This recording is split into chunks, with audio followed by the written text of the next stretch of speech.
నా ఆ బిడ్డకు చిన్నతనం నుంచి కూడా దైవసన్నిధి అంటే ఎంతో మొక్కవండి. తను ఎల్కేజీ చదివినప్పటి నుంచి కూడా ఒక క్రొత్త నిబంధన బుక్ బ్యాగ్లో పెట్టుకుని వెళ్ళేవాడండి. ఎందుకురా బైబిల్ అంటే నేను కంఠ భాష చదువుకుంటాను, బైబిల్ ఉంటే నాకు మంచిగా చదువు వస్తుంది, దేవుని పట్ల నాకు అవగాహన ఉంటుందని ఆ బిడ్డ ఎప్పుడు బైబిల్ వదిలిపెట్టేవాడు కదండి. నా తండ్రి నా గర్భాన్ని నేనట్టుగా బిడ్డను దయచేసి నేను చాలా సంతోషించేదాన్ని. ఆ బిడ్డ చిన్నతనం నుంచి కూడా పెద్దల పట్ల దైవికంగా కూడా ఎంతో అందరి పట్ల కూడా మంచిగా ప్రార్థించేవాడండి. సండే స్కూల్ విషయంలో కూడా 2 సంవత్సరాలు అప్పుడే వాళ్ళ మేనాతలో చేతులతో నడిపించి సండే స్కూల్ తీసుకొస్తుంటుంటే వాడు చిన్న అడుగులతో చిన్నగా వాకింగ్ చెప్పడం, మంచిగా అన్నింటిలో ఫస్ట్ ప్రైజ్లు తెచ్చుకోవడం చాలా ఆనందకరంగా ఉండేదండి. నేను అనుకుంటుందాన్ని, తండ్రి ఈ బిడ్డని సన్నిధిలో పెంచుకుని తండ్రి నా గర్భఫలాన్ని నువ్వు ఆశీర్వదించితే నా తండ్రి నా బిడ్డని ఈ సేవకు అర్పించుకుంటాను అనుకోలేదండి. కానీ దేవుడు ఆ సేవకు తీసుకున్నాడండి. నా చిన్నతనం నుంచి కూడా నేను నాకు సన్నిధి అంటే చాలా ముఖ్యమండి. బైబిల్ ఎప్పుడు విడిచిపెట్టలేదు. గుండె కత్తుకొని నా తల్లి సంఘం ఎలాగైతే ఆదరించింది, ఈ సంఘం కూడా నన్ను అలాగే ఆదరించిందండి. నా మానసిక పరిస్థితి మీ అందరికీ తెలిసిందే. కానీ నా గర్భంలో నేను సుమంత విషయంలో చాలా పశ్చాత్తాపడ్డానండి. ముందు ఉచితంగా వచ్చిన రక్షణ మనం ఎలాగైతే కావాలనుకుంటామో అదే విధంగా నాకు పెళ్ళైన ఇచ్చిన గర్భాలను నేను ఒత్తుకున్నాను. తర్వాత సంవత్సరంన్నర బాధపడ్డానండి. తండ్రి నాకు గర్భాలను తెచ్చి అన్న పెరిగిన విషయంలో దేవుడు ఎలా చేశాడు అదేవిధంగా ఏడ్చేదండి. ఇంకా మనుషులతో మాట్లాడదాన్ని, కానీ నాకు మైండ్ పని చేసుకున్న మైండ్ ఆబ్సెంట్. తల్లితో అలా పోరాడేదండి. నాకు గర్భఫలం తెచ్చేదండి. నువ్వు ఇచ్చిన గర్భఫలాన్ని నేను కాదనుకున్నాను. నువ్వు నాకు కుమారుని అనుగ్రహించి నీ సేవలో పెంచుతాను, ఇదే విధంగా ఎక్కువ అలాగే దోషించదండి. అది ఎంత వేదన పడ్డానంటే నాకు నిజంగా కఠినప్పుడు ఏడ్చేదని కదండి, దేవుడితో పోరాడేదాన్ని. అదేవిధంగా సుమంత్ 10th అయిన తర్వాత కౌన్సిలింగ్ జరగలేదండి. ఇంటి దగ్గర ఉంటుంటే నువ్వు బయటకు తీసుకోరా, అత్తమాట క్రికెట్ చూస్తావు, బయటకు చదువుకో, పండుగలు పడుకుంటావు అనేసి నాన్నగారు అత్తమాట తిట్టేవారండి. ఇంటి దగ్గర ఉంటుంటే ఇలా ఉంటాడు పాలిటెక్నికల్ తను అనుకున్న సబ్జెక్ట్ వేరే అయిపోయిందండి. మళ్ళీ కాకినాడ ఉచితంగా మంచి ర్యాంక్ వచ్చిన వల్ల మళ్ళీ ఉచితంగా హాస్టల్ ఇవన్నీ చూసుకుని మంచిగా బీటెక్ చేశారండి. చేసిన తర్వాత మళ్ళీ ఎంటెక్ చేయమన్నారండి. చదువు పట్ల మేము చదువుకోలేదు, మేము ఫీజుగా ఉంటున్నాము, నువ్వు కూడా వచ్చి చదువుకుని మంచి ఉద్యోగం చాలా సంపాదించుకున్నాను. లేదు నాన్న నేను సేవకి వెళ్ళిపోతాను అన్నాడండి. సేవకి వెళ్తే లేదు నేను చదువుకో, ఉద్యోగం చేస్తే కూడా నువ్వు సేవ చేయొచ్చు అంటే ఎంతటి అయినా కూడా మళ్ళీ నేను సేవకి వెళ్ళగలను, నేను ఇప్పుడే ఎవరి ప్రజలోనే నేను సేవ చేయాలనుకుంటున్నాను అని మళ్ళీ మా కేంద్రావు గారిని పట్టుకుని మా గురువుగారు అండి, అయినా 6th నుంచి 10th వరకు మా గురువుగారు అయినా ఏంటయ్యా మీ నాన్న చెప్పినట్టు నువ్వు చదువుకోండి, లేదంటే ట్రైనింగ్కి వెళ్ళిపోతాను. ముందు స్టార్టింగ్లో అయితే చెన్నై వచ్చిందండి. ఆ కోవిడ్ టైంలోని మళ్ళీ అక్కడ కుదరలేదండి. మళ్ళీ దగ్గరలో మళ్ళీ హైదరాబాద్లో పెట్టి మళ్ళీ అక్కడ సీట్లు సంపాదించి అలాగే నేను సంవత్సరంకి 1,00,000 చెప్తున్నాను. 4 సంవత్సరాలు 4 లక్షలు కట్టాలంటే నేను కట్టలేనండి అండి. లేదే మొదటి సంవత్సరం నువ్వు చూసుకో, నేను వేరే ప్యారిస్ ద్వారా నడిపిస్తామన్నారండి. 2 సంవత్సరాలు అలాగే పని చర్చి ద్వారా 2 సంవత్సరాలు మంత్రిలాగా చూశారండి. ఇప్పుడు గవర్నమెంట్లో చేస్తున్న చార్లెస్ గారు 2 సంవత్సరాలు ఆయనే ఉచితంగా ఫీజులు కట్టి ఇంకా ఎవరిని పెట్టకుండా ఆయన ఫీజులు కట్టి వాళ్ళకి అందుబాటులో చేశారండి. వారు చేసిన మీరు మళ్ళీ మర్చిపోలేమండి. అదేవిధంగా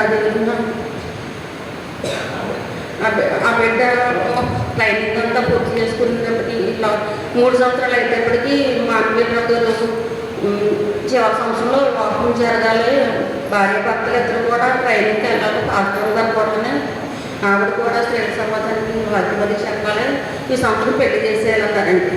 షాడౌన్గా పెళ్ళి అంటున్నారు, మీరు ఏమన్నా అనుకుంటున్నారా, ఏమన్నా చూసుకుంటున్నారా అని అడిగారండి. మేమైతే ఏమనుకోలేదండి, మీకు దేవుని నిర్ణయం నిలబడాలో జరుగుతుంది అన్నారండి.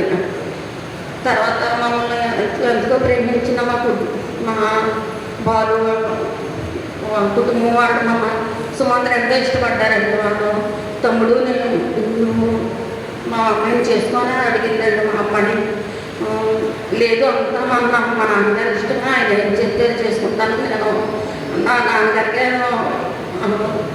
ఆయన ఏం పెళ్లి చేసుకుంటాను అదే చేసుకుంటాను అన్నారండి.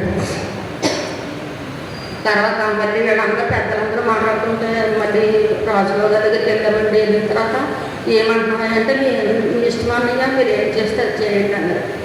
దైవికంగా వివాహం విషయంలో కూడా దేవుడు ఎంతో కృప చూపించాడు. మేము ఊహించిన విధంగా ఎంతో ఘనంగా జరిగిందండి. ఆ బిడ్డకు కూడా వెంటనే మళ్ళీ దేవుడు గర్భఫలాన్ని ఇచ్చాడండి. ఇంత వయసులోనే అమ్మమ్మని నానమ్మని కూడా అడిగానండి. అంతే ఒకసారి నాకు ఐసీలో పెట్టినప్పుడైతే చనిపోయినంత పరిస్థితి అండి. సంఘం అంతా నన్ను గురించి ఎంతో ప్రార్థన చేశానండి. కానీ నేను ఒకటే ప్రార్థన చేశానండి, తండ్రి నీ చిత్తమైతే నా బిడ్డల పెళ్ళిళ్ళు చూసి వాళ్ళు మంచి బిడ్డలు చూసుకుంటే తల్లిగా నన్ను ఉంచండి అని అనుకున్నానండి. అదేవిధంగా సుమంతకి మళ్ళీ గర్భఫలాన్ని ఇచ్చారు. పూర్వెళ్ళి భార్య భర్తలు ఇద్దరు షిఫ్ట్ అయ్యారండి. ఇప్పుడు 7వ నెల జరుగుతుందండి పాపకి. వాళ్ళ పరిచయ గురించి నెల నుంచి ఉండగా ఆ బిడ్డగా ప్రసవం నుంచి ప్రార్థన పెట్టండి. ఎందుకంటే నేను ఇక్కడ ఉన్నప్పుడు స్వర్ణక్క లక్ష్మక్కలు కూడా ప్రతిదానికి నన్ను ప్రోత్సహించేవారండి. నువ్వు ఎలా ఉండాలో మా మాట ఖాళీ ఉండి నేను వంట అయిపోయిన తర్వాత కూర్చుని మా తోటతో మాట్లాడుతుంది. నేను నువ్వు అమ్మలక్కగా తోట చెప్పుకో, పూలకు అక్కడికి వెళ్ళి మిషన్ నేర్చుకో, లేదా బయటకు చదువుకో, పడుకో, ఇలాంటివి ఏమి ఆలోచించుకోకండి. అక్కడికి ఎలా ఉండడమ్మా నువ్వు ప్రతి విషయంలో మీ ఆయనకు కోపం ఎక్కువ, నువ్వు తగ్గించుకో, పనులు తప్పలేదు. నువ్వు కూడా ఇంటికి పెద్ద కోపంలో కదా, ప్రతి విషయంలో కూడా తగ్గించుకున్నావు అనుకో. మా రావాలి చిన్న మళ్ళీ రుతుగా చెప్పేదండి ఎక్కువ నాకు. ఎందుకంటే నువ్వు తీర్పు విధంగా అక్కన ఒత్తుకుంటూ అదేవిధంగా నువ్వు కూడా ఈ కుటుంబాన్ని చివరిదాకా ఈ గ్రామంలోనే ఉండాలి. ఇదే విధంగా బయటకు ఎప్పుడు వదిలిపెట్టదమ్మా. దేవుడు నీ పక్షంగా రాజ్యం ఆడతాడు. అడుగు ప్రతి వారికి దయచేసి ఈవిడ ఇస్తే దేవుడి దగ్గరికి. అదేవిధంగా నాకు ఏ బాధ వచ్చినా దేవుడితోనే మొదలుపెట్టుకుంటాను. అడుగుతాను, నేను డిమాండ్ చేసినట్టు దెబ్బలాడుతుంటే మీరు నాకు ఎందుకు నువ్వు రావాలి అన్నట్టుగా నేను ప్రతిదీ కూడా ఎవరితోనూ అడగనండి, దేవుడితోనే మొదలుపెట్టుకుంటాను. స్త్రీల సమాజాన్ని కూడా సాక్ష్యం చెప్తున్నాడు. కానీ చెప్పడం తడబట్టు ఏం చెప్పాలో ఎదురుగా వచ్చి బయటకు చదవాలి, ప్రార్థన చేయాలి, పాట పాడాలి. కానీ బలిపెట్టడం దగ్గర నుంచి మాకే కదండి, ఇక్కడ పెద్ద చదువు చదివిన ఉన్నారు. ఎవరైనా వాళ్ళకి చెప్పని కూడా ఎవరు బయట ధైర్యంగా రాకండి. ఎందుకంటే అది పరిశుద్ధంగా ఉండాలి, ఆచరించి. కానీ వాక్యం చెప్పడానికి కూడా వాక్యం అగ్నితో సమానమండి. అలాంటి ఒక వాక్యం చెప్పడానికి కూడా మనం సరిపోమండి. దేవుడు ఎంతో అభిషక్తులుగా అభిషేకించిన వారు అట్లా. మా షారు విషయం కూడా వాంతులు 3 నెలలు కట్టకూడదండి. నేను అనుకున్నాను తండ్రి నాలో విశ్వాసం ఉందేమో అనుకుని షారు అమ్మగారి దగ్గరికి వెళ్ళి, అమ్మగారంటే మీరు అభిషేక్తులు దేవుడితో అభిషేకించబడ్డారు, మీ అనుగ్రహ ప్రాంతంలో మీ కుటుంబ ప్రాంతంలో పెట్టండి మీ అమ్మగారి దగ్గరికి కూడా చెప్పానండి. అప్పటి నుంచి మొదలండి ఆవిడకి వాంతులు లేదండి. ఒక ట్యాబ్లెట్ కానీ ఇప్పుడు వరకు సంపూర్ణ ఆరోగ్యంగా ఉందండి. ఆ బిడ్డను కూడా దేవుడు ఆశ్రయించాలి. అంటే నేను గొప్పగా చెప్పట్లేదండి. దేవుడు మా కుటుంబంలో ఎన్నో పెళ్లి చేశాడు. నేను ఎంత ఎంతో ఈ సాక్షి చెప్పడానికి నేను ఎంతో ప్రిపేర్. అంటే ఎలా చెప్పాలి, ఏం చెప్పాలి నాకు నా దేవుడు ఎన్నో చేసిన మేళ్ళ గురించి నేను చెప్పుకోవాలి. ఆయన చేసిన కార్యాలు అద్భుత కార్యాలు తండ్రి. నేను నమ్మున బిడ్డలను తలగా ఉంచుతాను, తోపగా ఉంచాను తండ్రి. ప్రతి ఒక్కరు కూడా నా గురించి నా సంఘం నా బిడ్డల గురించి ట్రైన్ పోతున్నందుకు సుమంత ఎలా ఉండడం, ఎప్పుడు వస్తాడో ఏంటి అని అడిగేవారండి. ప్రతి ఒక్కరు కూడా నా కుటుంబాన్ని ఆదరించారండి. అదేవిధంగా సుమంత పరిచయం గురించి జీవనదాకా ఆ బిడ్డ అనేక ఆత్మలో రక్షించి మంచిగా సంఘంలో అన్నీ తిరుగుతుండగా నాకు మీ సంఘ ప్రార్థన ముఖ్యంగా స్త్రీల సమాజం సంఘం ప్రార్థిస్తే సంఖ్యలు తెలిగిపోతాయి అన్నారండి. అదేవిధంగా స్త్రీల సమాజం కూడా నానాటిగా అభివృద్ధి పొందాలండి. క్షీణించి ప్రతి ఒక్కరు కూడా ప్రార్థనలో పెట్టండి. మా కోడలు గారి విషయంలో కూడా సుఖమైన కాన్ఫిడెన్షియల్. అదేవిధంగా నా కుమార్తె విషయంలో కూడా దేవుడు ఎంతో మేలు చేశాడండి. చిన్న వయసులోనే పెళ్లి చేస్తే 2 పెద్ద ఆపరేషన్లు 2 కుమారులు పొందుకుందండి. దేవుడు మాకు అన్ని సమృద్ధిగా ఇచ్చాడండి. ఈయనకి పర్మనెంట్ అవ్వలేనప్పుడు అందరూ బాధపడ్డారు, కానీ నేను చాలా సంతోషించానండి. తండ్రి నాకు అనుగుణ ఆహారంగా అంతా సమృద్ధిగా ఉంది, ఇంకా ఇలా పర్మనెంట్ అయితే ఎక్కువగా ఉంటే నేను మర్చిపోతానేమో, అనుగుణ ఆహారంగా ఉంది. మాకు ఎక్కువ గర్వంగా మాకు ధనాపేక్ష వద్దు, అనుగుణ ఆహారంగా మమ్మల్ని ఉంచుంది. ఇటు రీతిగా మమ్మల్ని మా కుటుంబాన్ని రోజులర్థం చేస్తున్నావు తండ్రి.